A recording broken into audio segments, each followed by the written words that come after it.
Investment, Trade and Industry Cabinet Secretary Moses Kuria has defended the decision to allow duty-free importation of 125,000 metric tons of edible oil, saying his intention was to address the high cost of cooking oil as well as create a level playing field that is fair and competitive. Kuria told senators that as a result of the importation, retail prices of cooking oil have reduced by half to 200 shillings per litre. He accused 5 companies of monopolizing the industry and locking out smaller companies, saying new entrants are slapped with 35% import duty. I would wish to listen and hear from the CS, Mr. Speaker. What was the consideration for closing this market to only 5, or is it 4? I've had 5 and 4 interchangeably, so I want to be sure first.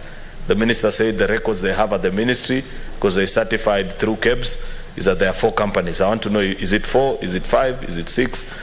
I want that matter settled. And what procedure was used to arrive at these 4 companies? So there are 5 companies.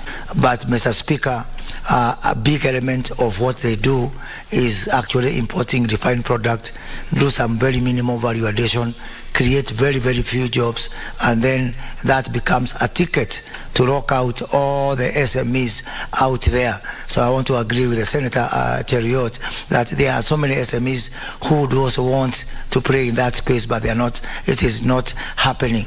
CS ever sat with manufacturers and players in the sugar, maize and edible oils industry to discuss how to address the high prices of commodities?